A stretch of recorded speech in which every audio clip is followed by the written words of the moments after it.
Welcome to The Free Will Show, a podcast that provides a beginner-friendly introduction to free will while also exploring cutting-edge developments on the topic. I'm Taylor Sear. And I'm Matt Flummer. In this episode, we talk with Marcus Arvan about how the simulation hypothesis explains various philosophical phenomena, including free will. Thanks for listening. I'm happy to introduce Marcus Arvan, professor of philosophy at the University of Tampa. Marcus's research focuses on moral and political theory, AI ethics and safety, cognitive science, metaphysics, and the philosophy of science. He's written a handful of papers on free will, including a paper called A New Theory of Free Will, published in Philosophical Forum in 2013. And Marcus has also written about the simulation hypothesis and time, real and simulated. And we're going to talk about some of those topics in connection with free will today. So thanks for joining us, Marcus. Could you start by telling us a bit about yourself, your work, and how you came to be interested in working on issues related to free will? Yeah, sure. So again, thanks so much for having me. Really excited to be here. I'm professor of philosophy at the University of Tampa. Been there since 2009. Outside of philosophy, I'm a musician, recording artist, and I used to be a gamer, right? And actually, when we talk about my philosophical views today, we'll see that actually they really influenced my thinking here. I work in a wide variety of areas, primarily ethics and social and political philosophy, but also metaphysics, philosophy of mind, and AI. So in terms of coming to think about free will, there's this saying, I can't remember who said it, that philosophy is a matter of understanding how things fit together in the broadest way of understanding that question, right? And I've always kind of been a bit of a synthesizer, right? Like big picture, interested in how different philosophical problems and phenomena fit together. And so I came to be interested in free will as a result of thinking about consciousness and time and causation, personal identity, free will, music, video games, and Kant's metaphysics and moral metaphysics. So I'll spell out like a little bit how this came to be. So I started thinking about a bunch of dualities in philosophical problems, right? So if we think about, the hard problem of consciousness and mind, right? There's, of course, the physical world, right? And physical laws and properties. And this nagging suspicion, right, that consciousness is something more, right? There's like another side to things, a further fact, right? And we see similar dualities across a number of different perennial philosophical problems, right? So if we think about like the nature of time, right, we've got eternalism, the view that all times exist, but we also have this feeling, this nagging suspicion that there's something special about the present, right? And the present marches forward. And it seems to be this kind of further fact above and beyond the sequence of events, right? If we think about causation, right? So, Hume said, well, what we observe is regularities between events. But we have, again, this nagging suspicion that there's something more, some kind of necessitation, right? Some kind of determination between distinct events, right? That goes beyond merely what we empirically observe. If we think about personal identity, right? So, there are theories that personal identity is a matter of bodily continuity, right? Continuity of organism. And then there's like psychological continuity theories. But again, there's still this nagging suspicion that what makes you, you, is something more, something like your conscious perspective on the world, right?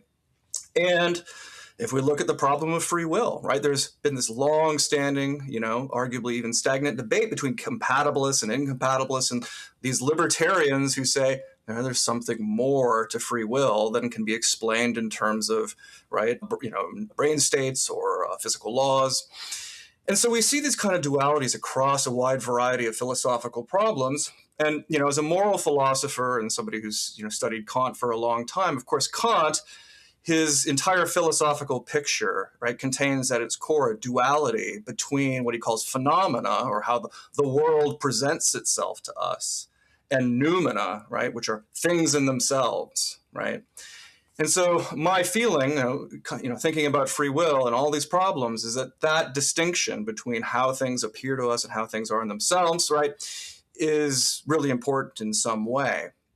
And then, of course, right, Kant has a view that I think sort of anticipates the kind of view that I want to defend, where he says, the world of phenomena, the world that presents itself to us, presents itself as though it's causally closed, right? As though, right, our, physical states, determine subsequent states and our choices. But from our first personal perspective, Kant points out, we seem to experience a kind of radical freedom, right? An ability to decide and make our choices independently of whatever kind of, sensible inclinations present themselves to us. Okay, so those are the philosophical problems and the kind of dualities that I was thinking about. And as a musician, right, I was recording music, right, and I'm like looking at my monitor, and I've got the entire song, plotted out in front of me, all the musical parts, and I press the space bar to listen to the song. And of course, there's the line that progresses, right, across the music. And it seemed to me to sort of represent that kind of duality. Like the music, in some sense, is all there, if you think kind of like eternalism about time, but it only presents itself when it's read by a kind of external mechanism, right? This computer processor, which is presenting that information to me.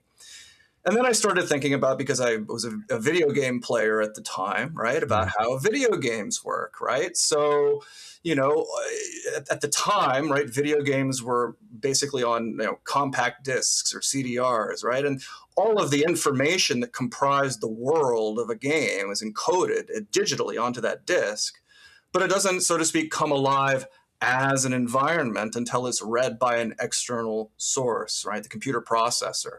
And so then I began thinking about how that analogy could perhaps, enlighten a variety of philosophical problems, and again, brought me in the direction of a version of, as you mentioned, the simulation hypothesis and how that might help us understand free will. Yeah. Cool. So for listeners who've never heard of the simulation hypothesis, could you give us some basic background about it and why some philosophers like David Chalmers or Nick Bostrom take it seriously? Yeah. So, right, the simulation hypothesis is that we live in a computer, right? Our reality is computer generated. Now, there's two possibilities about how we might live in a computer simulation. So the first is that we are simulated beings ourselves, right? We are sort of digital, right, constructions, right? And everything about us is a kind of computer program. The other possibility, which sort of antedated that philosophically, is what's known as the brain and vat hypothesis, right? So that our reality is a computer simulation, but that we are attached to it from the outside as something like fleshy brains, hooked up to a simulation, much as in the Matrix trilogy, right, where Neo is a human being in a higher level of reality, and he's trapped in a computer simulation, hooked up to it from the outside. And so those are two distinct possibilities. So the most influential argument for the simulation hypothesis, and I don't think it's the best argument, but it's the one that's gotten the most attention, is the one from Nick Bostrom, right? And, to simplify it considerably, he holds really roughly that most beings with experiences like ours, right, are simulated characters, right, on what he calls ancestor simulations. So, how does he defend this? Well, the basic idea is, right, that what he calls a post-human civilization might be possible, right? So a civilization that has incredible technological abilities. And then he begins thinking about, well, what would a post-human civilization do? Well, look, in our world, we're not a post-human civilization yet. We already run a lot of simulations. We've got video games, right? We've got, right, virtual realities. And he thinks, look, a post-human civilization would have the ability and likely the motivation to create simulations of their history, right, their entire history. And they would be able to construct a vast number of them, right? And of course, there could be a vast number of post-human civilizations throughout the universe. And so the basic idea is, because it's plausible that there could be a vast number of simulated worlds like ours, and by definition, there can only be one ground or non-simulated reality, the simple number of probable explanations of our existence is that we're in one of the many simulated realities and not the only one, all right, non-simulated ground reality. Because again, the probability is simply greater. There's more of the simulated realities of people like us than there could be real people like us not simulated. And so the simulation hypothesis is therefore more probable. Yeah.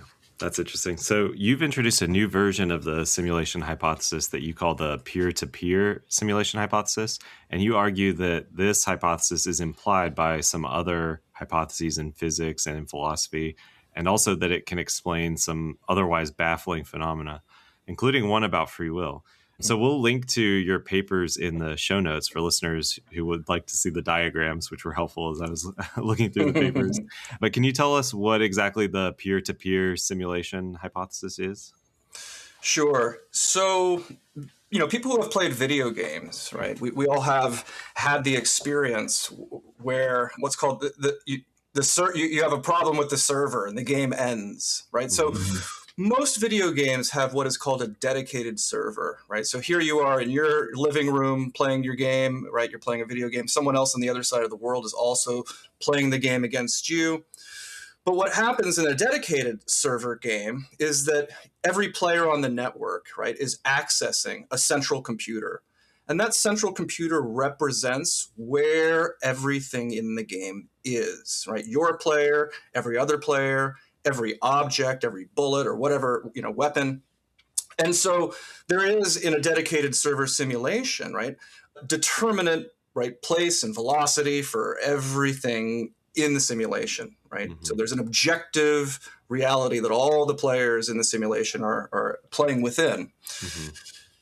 Now, one of the downsides, as I just mentioned, for a dedicated server simulation is that they can be really unstable, right? So if the server goes down or it runs into an informational bottleneck, right, there can be serious problems with the network. Or the game will either end or things will slow down in a way that's really noticeable. So a way to sort of avoid those problems, is to actually have a simulation where there is no dedicated server, right? So in a peer-to-peer simulation, every player is running their own version of the game locally, right? So if I'm playing in my living room, my computer here is running the simulation for me. If you're playing against me in your living room, your computer is running the simulated environment for you.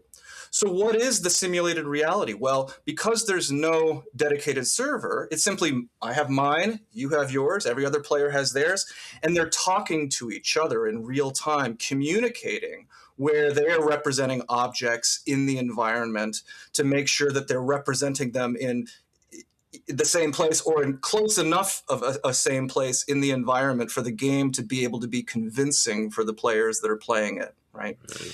And what's really neat about this, or so I've argued, is that it can help us understand some really baffling aspects of physics in our world, which people have struggled to understand for over 100 years, right? And I think it can help us understand some philosophical problems as well. Yeah, that's really interesting. So what are some of the phenomena or the problems that you take the peer-to-peer simulation hypothesis to explain? Sure. So the first two have to do with fundamental physics, right? So, I don't want to get too in the weeds on quantum mechanics and relativity, but here's the short thing about quantum mechanics, right? Quantum mechanics says that every object in our world, right? I mean, every electron, every proton, there's no determinate place where that thing is, right? Quantum mechanics says every particle is in what's called a superposition, which is to say it's in many places at once somehow until a measurement is taken, right? Until you actually try to figure out where it is, and then you'll find it somewhere, right? That sounds really weird. But here's the other weird thing about it. It turns out, according to quantum mechanics, that when two people measure the same electron at the same time, they can actually measure it to be in two different spots or with two different velocities. And this isn't just a theory. There have been experiments that have shown that people measuring the same object at the same time will find different properties in that object.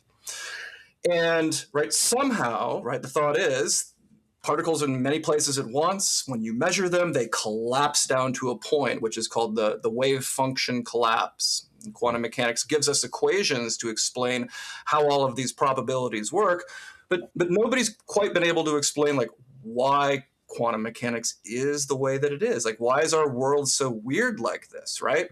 And my argument is look, the peer-to-peer simulation hypothesis provides a really nice and intuitive functional explanation about like why our world should be like this. In a peer-to-peer simulation, any object is not in a particular determinate place in the dedicated server, like in a single spot. Rather, every player on the network, their console is representing the object for them, right? And so if you sum across, right, all of the different computers on the network, if they're not all representing the object being at the same place, what the characteristic of the whole will be is a massive superposition, right, of a single object being at place A and B and C and D and E all at once. But whenever somebody takes a measurement, they will always find it, just as in our world quantum mechanics says, they'll always find that object in a particular spot. Right? So the idea is, right, the peer-to-peer simulation hypothesis explains these otherwise completely baffling features of quantum mechanics, of fundamental physics, that we really don't have, I think, any other good explanation for why they should be things in our reality at all. So that's one thing, right? Again, I don't want to get too deep in the weeds, but the theory of relativity, right? The basic insight, right, that Einstein had, right, is that all events, right, time and space, right, are relative to observers or reference frames, right? There is no objective reference frame on events. There is, right, where objects and properties are from my reference frame, for your reference frame, right? But of course, again, and that seems really bizarre, right? Because of course, some of the implications of this are if you travel really fast on a spaceship to a distant planet and travel really fast back, from one reference frame, some number of years, say 20 will have passed, but from another reference frame, a different number of years, say 150 years will have passed. And that seems contradictory. How can 100 years, 150 and 20 years both pass? Well, if everyone has their own reference frame and there is no objective reference frame, there's no contradiction. And again, the peer-to-peer simulation hypothesis says every player on the network, fundamentally, their simulation is their reference frame, right?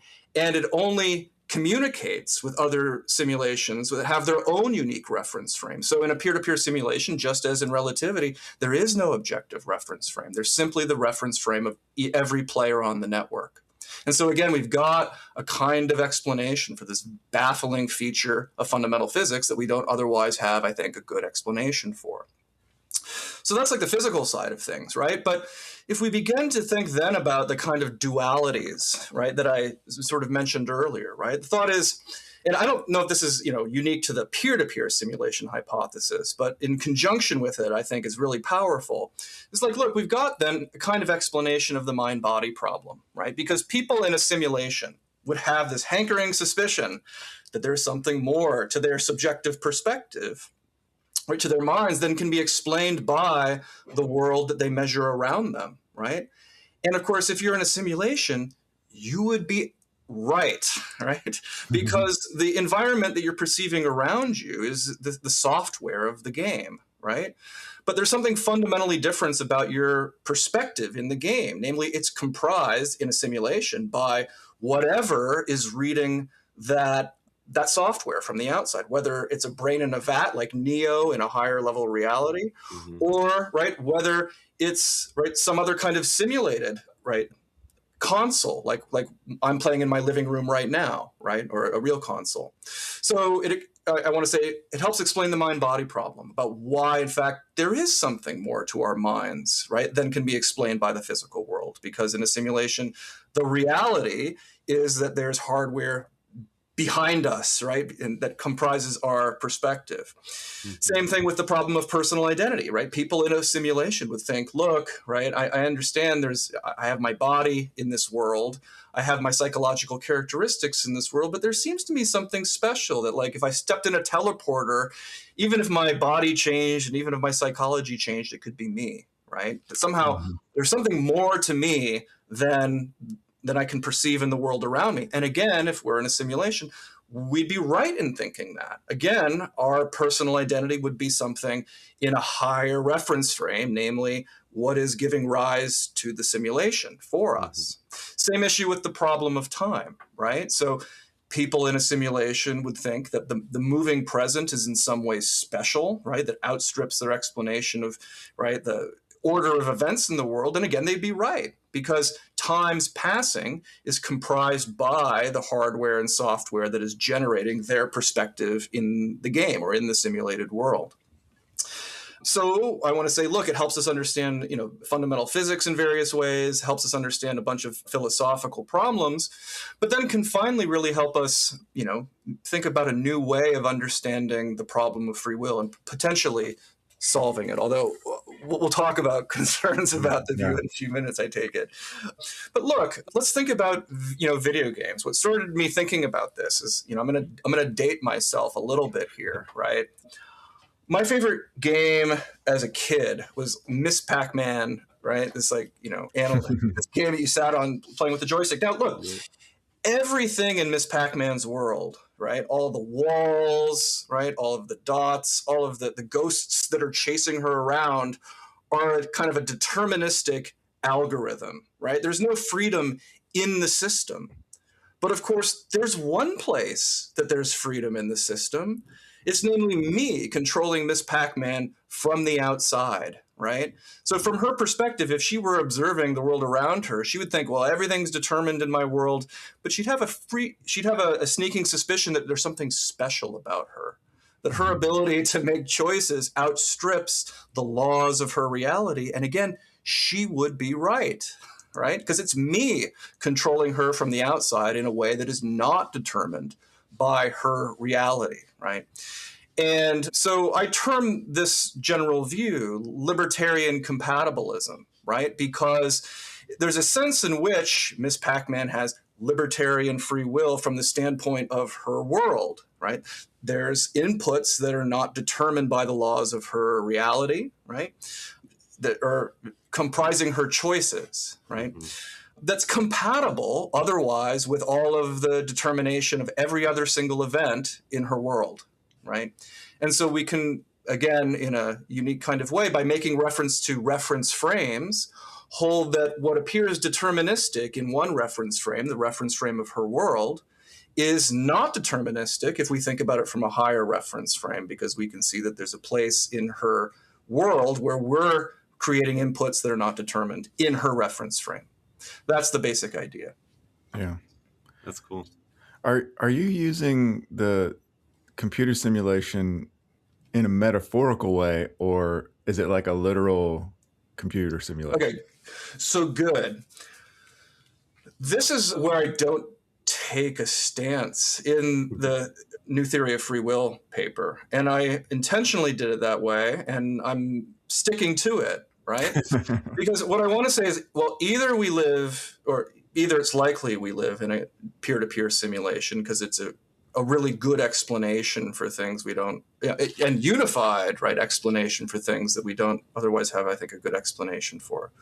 Or we live in something that is functionally akin to a peer-to-peer simulation, but is different. Like perhaps, I don't know, God, right, networked conscious awareness or souls, right, hooking them up to reading the information of the world. And so it's like similar to a peer-to-peer simulation, but something metaphysically distinct from it. And I say, I can't tell you which of those is right. I mean, the latter one sounds bizarre, but again, I mean, any sort of metaphysical theory involving God and is going to sound magical in a variety of ways. And I can say more about how I think that regardless of what our metaphysics is, we got to invoke magic of some sort. So I don't know how we can have evidence one way or the other with it, if we're stuck in a video game, so to speak, about like which of those two possibilities is actually the case, that we're actually in a peer-to-peer video game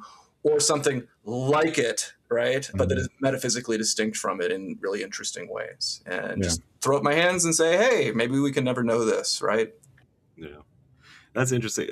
That reminds me of some of David Chalmers' work where he compares the simulation hypothesis, or at least some versions of it, with the kind of idealism you find in George Berkeley, who has a view that's not too dissimilar from what you just described, where you have these conscious souls and gods arrange things so they are having similar sensory experiences, even though there's no such thing as matter. I love thinking about that view, as weird as it is, and then trying to press, especially my students, to see that the world might be even weirder than that if that's not the case. Yeah. One question that I had about the time dilation stuff is how that works if you have a non-conscious particle or object that's sent on the rocket ship very fast away from Earth and then back. Because I take it that one of the implications of relativity is even if we put a non-conscious rock on the rocket ship, sent it near the speed of light, to a faraway place and then brought it back, from its perspective, right? But it's not a conscious perspective, but from its perspective, like less time will have passed than from our perspective here on Earth.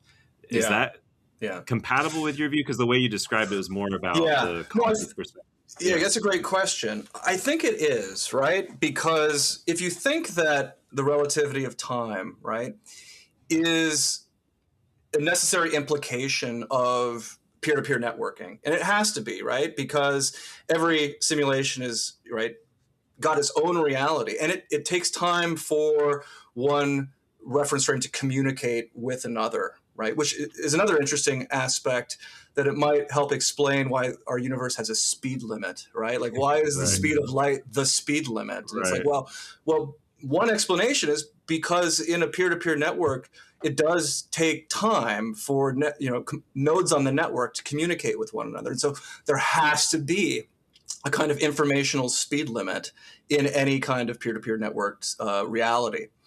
Now, here's the thought, at least as a first stab at answering your question. Insofar as the relativity of space-time to reference frames is an implication of peer-to-peer networking, right? Then the nodes would have to basically understand the rest of their universe in a way that is consistent or coherent with that kind of time dilation, right? So if there were violations of time dilation for an unobserved electron moving from place to place, that would pop out as something incoherent with the relative perspectives of, right? Or, I mean, it would be inexplicable otherwise, right? Mm-hmm. Given the otherwise relative to reference frame nature of observations, right? Yeah. And so it would either result in contradictions or people in the world thinking, here's this strange thing about electrons that are unobserved that we can't explain. I mean, we already have a bunch of problems like that, but you might think this is like the programmer's best attempt at avoiding paradox or something like that. Yeah, that makes sense. Okay, cool. I have a follow-up question based on Taylor's point about George Barkley. Yeah. Are you familiar with Donald Hoffman? I think he's at UC Irvine. He's a scientist who's been studying perception and using these evolutionary arguments where they run simulations, and the organisms in the simulation that are tuned to see reality as it is are always outcompeted by the organisms who are tuned to see reality, none of it as it is, but just tuned to fitness. And so he's got this elaborate kind of argument that kind of goes with Barkley, that we're not actually seeing the world as it is. Yeah. I mean, that's like super interesting, right? I had heard of Donald Hoffman's argument. I didn't know that he'd actually run like computer simulations with different kinds of organisms to bolster the case for that. That's super cool. Yeah, I mean, I think, one of the hypotheses that works its way into a new theory of free will paper that I wrote is what's called the holographic principle, right? And the holographic principle holds that like everything that we observe, right, my body, right, the computer that I'm looking at, is in effect a hologram projected off of the boundary of the universe, right? And that sort of makes sense of like from Hoffman's perspective, like, the reality, right, is very different than what we observe, right? We take ourselves to be, picking up a soda can and drinking it right now. Mm-hmm. The reality is that's on the holographic principle, just information encoded on the boundary of the universe that's being projected for a mind, right? Yeah, I think that's super interesting. I'm not quite sure what more to say about it, but yeah, that's cool. Well, you use the term libertarian compatibilism to describe your new theory of free will, which For some of our listeners, it might sound like a contradiction because, libertarians, as you mentioned, are incompatibilist believers in free will. But you're not contradicting yourself, because the view is that while determinism may be true from one frame of reference, that's compatible with our having libertarian free will in a distinct frame of reference. And actually, we talked about a kind of similar view, and maybe, I don't know if he thinks of it as inspired by Kantian sort of frame of reference sort of approach, but Christian List has a similar view about different sort of levels of explanation. This does raise another question, though, which is, well, I think that we have libertarian free will sort of outside the simulation or from some other frame of reference. Yeah, good, right? I get this question. I've gotten this question ever since I wrote this paper, right? Because, to go back to the video game analogy, right? It's like when I'm playing Miss Pac-Man, I mean, it's possible that all of my actions moving around the joystick are entirely determined by the physics of this reference frame, which is higher than her reference frame, right? So, here's my terribly disappointing answer, right? It's to defer to the point that I made earlier. Is that I don't know for sure, right? I don't think we can, right? There's two possibilities. Either, right, in the higher reference frame, the simulation and whatever we are, whether it's a brain in a vat or a program, is determined by physical law at the higher level, or in some way it's not, that somehow, perhaps consciousness is completely undetermined by laws of nature at that higher level of reality. And sadly, I say, we can't know which of those two possibilities it is, but it does open up the possibility for there being true libertarian free will in a way that's compatible with apparent causal closure in our world. Yeah. Well, what are some of the challenges that you've come across to your view, and the ones that keep you up at night, and how are you going to respond to them? So there's one, of course, we just mentioned, is the evidence issues. Like, what evidence do we have for this? And, I think that there have been hypotheses for how we might, test whether we're living in a simulation. And I think there's some interesting work here being done. But one thing that the view does predict is that there should be violations of the normal quantum wave function, right? If we are able to study human beings, brains, and in that way we might find out that we're player characters. And if we study animal brains and they don't have violations of the normal wave function, maybe they're non-player characters, right? But that's one issue. It's well, what evidence could we have beside these kind of explanatory, inference to the best explanation for explaining physics and philosophical problems? Okay. But I'm kind of optimistic, right? There are various ways that we might be able to develop, tests that suggest that maybe this picture is true. Okay. The deeper question, right, which I think is a problem for any libertarian theory, right, is this idea of, choice or freedom ex nihilo, right? Like an uncaused cause from nothing. And that does seem to be a kind of requirement for libertarian free will. I mean, I know Robert Cain doesn't, in his view, seem to think this. It's just, libertarian free will is some kind of just chance, but that doesn't seem good enough, right? Because it just seems like coin flipping then, right? It seems like genuine libertarian free will requires us, consciousness to be some kind of uncaused cause. And of course, the worry is that seems like it's incoherent, right? If our choices are not caused by something like our, beliefs or desires that are caused by previous events, then it seems like they're caused by nothing, right? Which you might think libertarian free will is simply incoherent. So talking about libertarian compatibilism is just a waste of time. I take that really seriously, but I guess the best answer I have is I think that invoking, because it seems like just inexplicable magic that somehow we're able to make one decision rather than another from nothing other than choice, right? Which sounds like, again, a circular argument. It seems to me like something like this is inevitable when understanding the fundamental nature of reality, right? Because when people invoke God is supposed to be an uncaused cause that explains everything else. But okay, so if you don't think that makes sense, then people want to say, well, the universe is just here.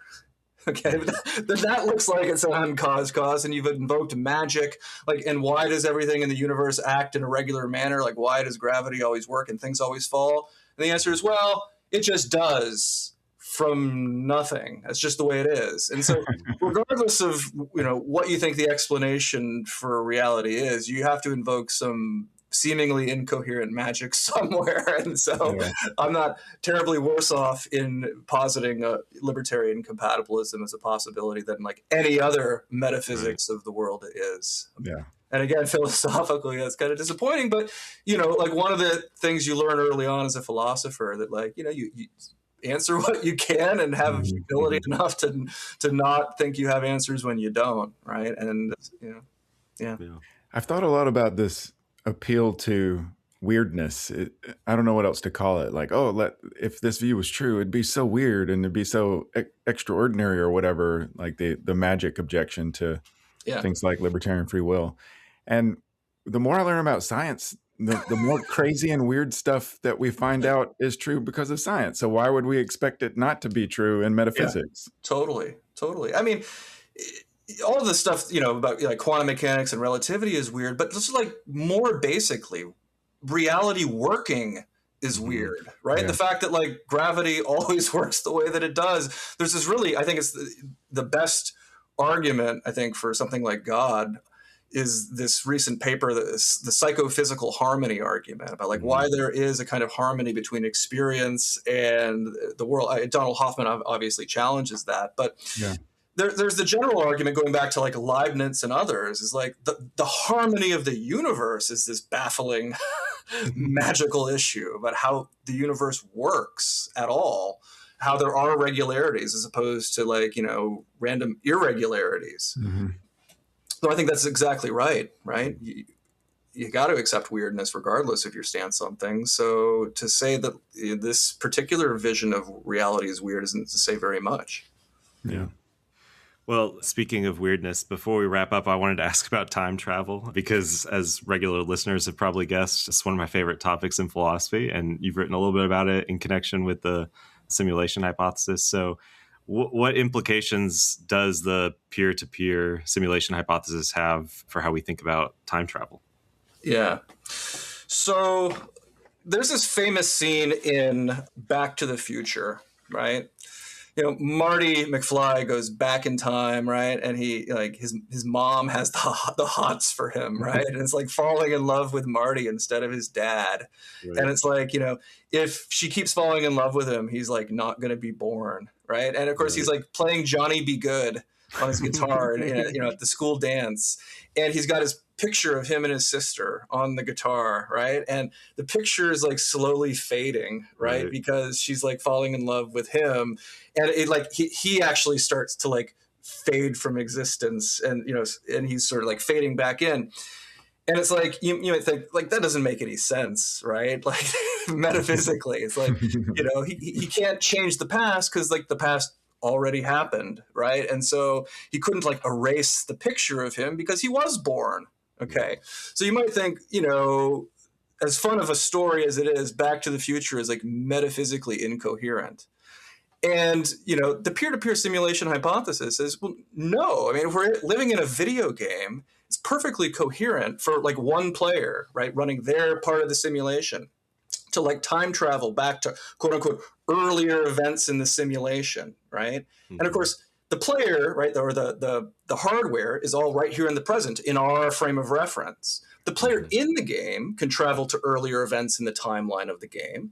And it's quite possible, right, for their actions in that earlier part of the game to communicate to the other nodes in the network of the players who are playing the present of the game to alter the code that it's selecting in the present so that it updates, right, the present, as it were, taking players into a quote-unquote different timeline. So they might actually experience like a photograph from the past fading in their present because of the choice that another player made traveling back in time. And there's no incoherence about it because all that's happening, there's no actual time travel, like real time travel in the higher dimension that the games are working in. Rather, it's simply different readers of the software, right? Reading different parts of the software to rearrange objects and properties at different points in the sequence, right? And so there's no kind of time travel paradox for simulated real time. Like in simulated real time, anything is possible, right? Because, right, it's simply, computer consoles moving forward in real time, deciding how to arrange the game and rearrange, the game for different players at different points in the timeline in the game. So there's no paradox for simulated time travel, whereas there is potentially for real-time travel. Right. Yeah, this seems like it's directly related to the grandfather paradox. So are you saying that it's possible for someone to go back in time and kill their own grandfather? In a simulated game, sure, right? I mean, you kill your grandfather, but the game is programmed to say, hey, your character gets to continue living. There's no paradox, right? Because you're not traveling into the real past. You're just altering the code that the game reads moving forward. You've quote unquote killed your grandfather, but it doesn't determine the future of the game because that's a matter of the programming, whatever the programmers wanted to make possible. Mm-hmm. It kind of makes me think of like if you're in a video editing software platform where you can go and edit earlier frames in the video from some later reference point, right? You might have changed the past relative to the end of the video by tinkering with the earlier frames, but you haven't done any time travel, any real time travel, right? And it's similarly, you affect the history of your character in a game, but it's more like going back and tinkering with the video, right? Exactly. Yeah. Okay. Exactly. Yeah. That's interesting. Yeah. I guess I'd love to think more about how, whether that sort of in-game time travel counts as genuine time travel, because one way of thinking about it, it's genuine time travel for characters in the game. Good. Yeah. Especially if they're in a kind of version of the simulation hypothesis where there's no brain in the vat or, Neo outside the matrix. That really is their whole perspective. It's just that, well, time's multidimensional in some sense, given given reality as a whole. Yeah. Good. Yeah, that's kind of the stance that I take on it in my one paper that I've written on real versus simulated time travel. It's like, is it real time travel? Well, like for all intents and purposes, if we're living in a simulation, we want to know, can I change my past? And can I kill my grandfather? In this reality, whether it's real or not, it doesn't matter, right? Because what we really want to know is, can we travel through time in this world, whatever it is? And in a simulated game, you could. Yeah, that's cool. Well, thanks so much for joining us, Marcus. This has been great. Where can listeners go to follow your work? Sure. My website is www.marcusarvan.com, MARCUSARVAN. Oh, sorry, .net, excuse me. MarcusArvan.net. I also blog at the Philosopher's Cocoon, Philosopher's Cocoon. And I run a really cool website on Substack, a multimedia Substack on new work in philosophy with Barry McGuire and Willis Sadat from University of Edinburgh, where other philosophical authors, right, provide multimedia presentations of their new work in philosophy. And it's super fun. And so I hope people check it out. Yeah, very cool. Yeah. We'll link those in the show notes. Thanks again. Awesome. Thanks so much. It's been a lot of fun. I really appreciate it. Thank you. In our next episode, we'll talk about the structure of agency and creativity, and our guest will be Joshua Shepard, a career research professor at Autonomous University of Barcelona.